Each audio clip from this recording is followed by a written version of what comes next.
26번 한번 살펴볼게요. 고전 소설에서는 변신을 하는 주체는 자아의 속성을 다른 대상에게 노출시키는 경우도 있고 도리어 자아의 속성을 다른 대상에게 알려지지 않게 하는 경우도 있다.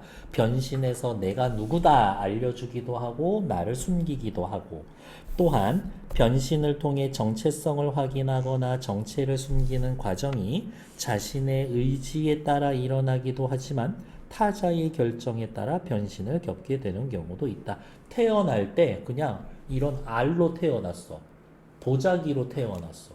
내가 원해서 태어난 거 아니잖아. 이런 것들. 그런 얘기 할 거예요. 옆에 나와 있는 선생님 말씀을 바탕으로 가와의 공통점을 파악해 봅시다 라고 해놨는데 옆에 선생님 대사만 읽고 밑에 거는 저는 안 읽을 거예요. 여러분들은 읽으실 거고. 기존 세계에 있던 김원은 지하국이라는 다른 세계에 진입하여 공주를 만납니다.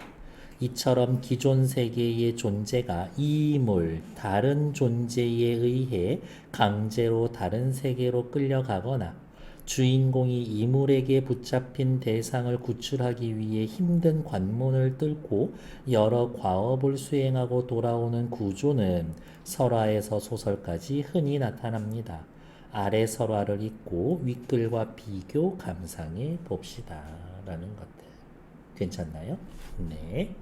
이런 식으로 다른 작품을 통으로 줄거리로 남아 전달해 주고 있다. 본문에 나와 있는 문제 자체가 어렵지 않다. 앞 페이지로 돌아오자. 처음부터 읽을게요. 필기할 것도 거의 없어. 살살살살 읽으면 끝나. 승상이 부인과 함께 집으로 돌아왔더니 내실이 텅 비어 있었다. 집이 조용해. 가뜩이나 걱정하던 차이에 의혹이 가슴에 가득하여 집안에 내 외인을 찾으니 아무도 없느냐. 비복 중 한 사람이 먼저 와서 말하기를 월영각에 난데없는 신선 아이가 노복들을 부르시나 차마 혼자 가지 못해서 모두 몰려가 봤더니 방 안에 가득 차 있었던 것이 없어지고 한 소년 선동이 앉아서 아버님께서 집에 돌아와 계시냐 하고 묻기에 그 연고를 알지 못하겠습니다. 승상이 결혼을 해서 부인과 살고 있다가 애를 낳았는데 애를 낳은 게 아니라 무슨 보자기 덩어리를 낳았어. 근데 그게 입이 있어. 그래서 먹이를 주면 자꾸 먹어. 이것도 내 새끼라고 어디 다른 사람한테 얘기하지는 못하겠지만 집 한 구석에 월영각이라는 정자 같은 거 하나 지어놓고 애를 집어넣어 놨는데 애가 먹으면서 자꾸 커. 방 안이 가득 찰 정도로. 그래서 걱정인 거야. 집 터지면 어떡하지? 그리고 돌아왔는데 집에 아무도 없었던 거지. 그랬더니 노비 하나가 와서 얘기하기를 가득 차 있었던 그게 없어지고 사람 하나가 앉아 있습니다 라고 주인님한테 얘기한 상황입니다. 승상이 이 말을 듣고 의혹하여 그 비복을 데리고 월영각에 가서 보니 한 소년이 승상을 보고 내려와 엎드려 말하기를 소자는 소인이 아니라 소자는 내가 네 아들이다 라는 거죠. 그래서 길동이가 자기 아버지한테 소자라고 하지 못하고 소인이라고 하잖아. 소자는 10년을 부모 걱정시키던 불초자 원입니다. 김원. 승상이 우연히 그 모습을 보고 부인을 불러다가 일단 자리에 앉고 소년을 불러 대청 위에 앉히고 묻기를 이상한데 난 사람 낳은 적 없는데 자세히 말해봐. 소년이 말하기를 오늘 묘시에 붉은 도포 입은 선관이 내려와 이르기를 남두성이 옥황상제에게 득제하여 10년 동안 허물을 쓰고 세상을 보지 못하게 되었는데 이 남두성 누구 지상으로 내려오면 김원씨지. 김원씨 보자기 보따리가 되어 있는 거지. 너 원래 신선이었어. 죄악이 다 끝났다 하고 허물을 벗겨 방 안에 두고 이르기를 허물을 벗겨 방 안에 두고 이르기를 변신 타인에 의한 변신인 거지. 이 허물을 가져가야 하지만 너의 부모에게 보여줘서 확실한 자취를 알게 할라 하고 갔으니 소자가 보자기를 벗고 봤더니 어머 허물이 곁에 있고 책 3권이 옆에 있었습니다. 10년 동안 걱정시켜드린 불효를 어찌다 말하겠습니까? 라는 거죠. 즉 선관이 허물을 가져가지 않은 건 그게 나예요 라는 일종의 증거지. 자신의 정체를 밝히는 일종의 증거 역할을 해주는 거지. 자세히 살펴봤더니 과연 허물이 방 안에 놓여 있고 하늘에서 쓰여진 책 3권이 놓여 있었다. 크게 놀라고 기뻐하며 소년을 잡고 말하기를 네가 10년 동안 보자기 속에 들어 있었는데 무슨 알만한 일이 있을 것이다. 자세히 말해 우리의 의혹을 들어라. 너 10년 동안 보자기 있었으니까 나 아직 확실히 너 내 아들인 거 못 믿겠어. 보자기 안에서 들은 얘기 있으면 한번 해봐. 원이 고개를 숙여 재배하고 말하기를 소자가 보자기 속에서 10년 동안 고행하였사오나 아무런 줄을 몰랐으니 황송함을 이길 수가 없습니다. 라면서 내 힘으로 할 수 있는 일이 아무것도 없고 전 잘 모르겠어요. 그제서야 원을 안고 등을 어루만지면서 네가 어찌하여 10년 동안 이렇게 고생을 했는가. 못내 기뻐했다. 내외 상하가 이웃사람과 가까이 친척들 가운데 누가 기뻐하지 않으리요. 서술자의 개입이죠. 서술자의 개입. 암튼 승승장구합니다. 병마도원수 대총독이 된 김원은 아귀에게 납치된 새 공주를 구출하기 위해 지하국으로 내려갑니다. 생선 아귀가 아니라 굶어 죽은 귀신이죠. 몸은 태산 같으나 입은 바늘구멍 같아서 끊임없이 탐욕적인. 음식 남기면 아귀 들러붙는다고. 그래서 스님들이 그렇게 깨끗하게 발라서 드시는 거죠. 김원은 자신이 공주를 구출하기 위해 지하국에 내려왔음을 공주에게 밝힌다. 어머, 어디가 있냐? 지하국, 이계, 또 다른 세계지. 공주가 이 말을 듣고 기뻐하며 정신을 수습하다가 오랜만에 말하기를 정말 이렇다면 하늘의 해를 다시 보려니와 나 여기에서 탈출할 수 있겠지만 장군의 재주가 어떠한지 모르겠지만 저놈의 조화가 무궁무진하니 어찌 제어하리요. 네가 나 구해준다라니까 너무 좋기는 한데 쟤 보통이 아닌데 너 괜찮겠어? 라면서 일단 공주가 김원을 걱정해주고 있고요. 자신은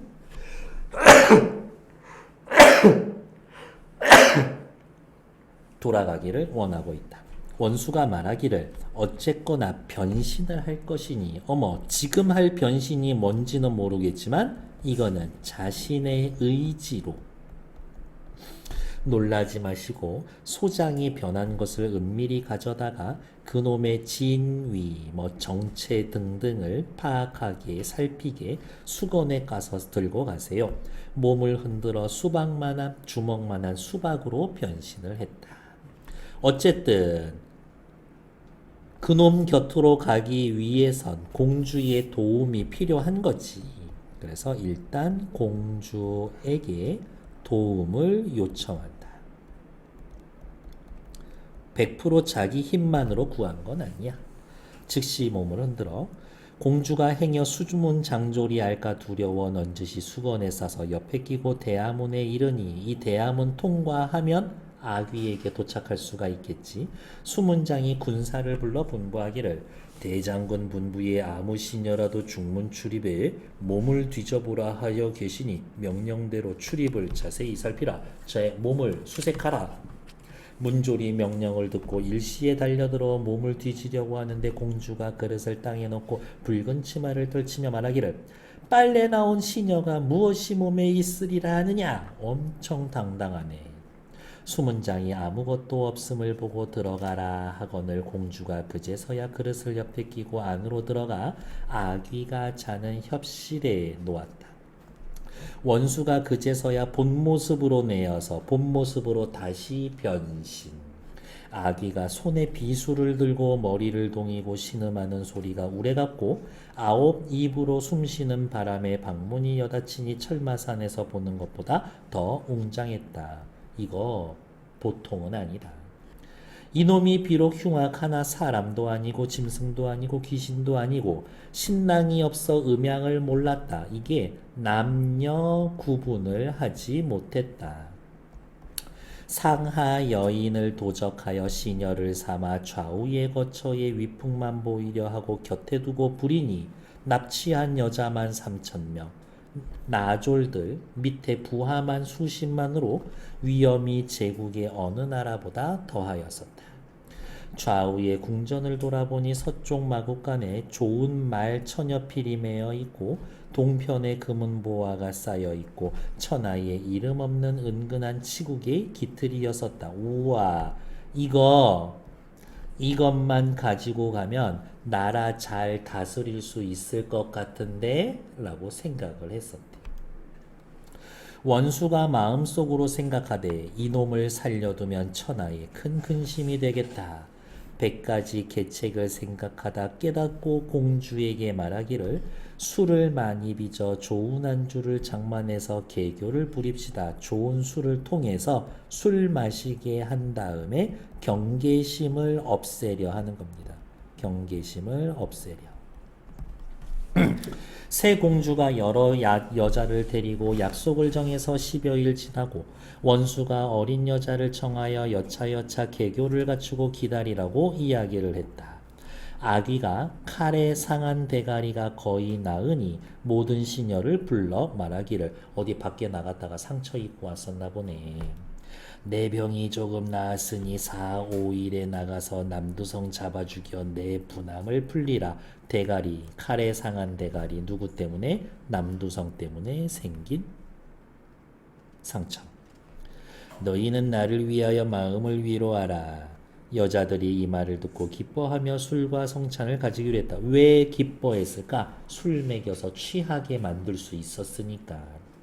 대왕이 상처가 나으시면 저들이 복인가 합니다.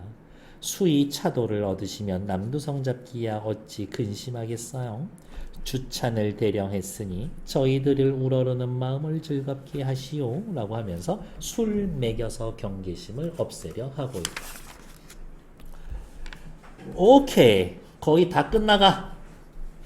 아귀가 이 말을 듣고 술을 가져오라고 한 잔씩 드리는데 9 입으로 권하는 대로 먹으니 그 얼마나 마신 줄 모르고 반쯤 취했는데 여러 여자가 거짓으로 위로하여 말하기를 잠깐 주무세요.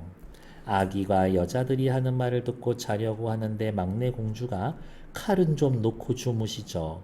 취중에 칼 휘둘러서 치면 잔명이 죄 없이 상할까 하나이다. 칼 들고 자다가 취해서 흔들다 네가 너 찌르면 어떡해. 아귀가 말하기를 장수가 잠을 자나 칼을 어찌 손에서 놓으리겠나만 혹시 실수할 수도 있으니 그 말이 뭐 썩 의심스럽거나 이상치 않으니 듣고 머리맡에다 세워두라 하고 칼을 주었다. 계교가 성공. 공주가 칼을 놓고 아기가 잠들기를 기다려 아기가 깊이 잠들었는데 칼을 가지고 나와서 원수에게 잠들었다고 얘기하고 같이 이르러서 큰 기둥을 보고 말하기를 원수의 칼로 저 기둥을 쳐보시오 라고 했었더니 이런 거지. 괴물은 여기에서 자고 있고 칼 들고 나와서 밖에 나와 있는 건물의 기둥을 쳐봐라 했더니 이 기둥이 싹둑 반조가리가 나는 거지.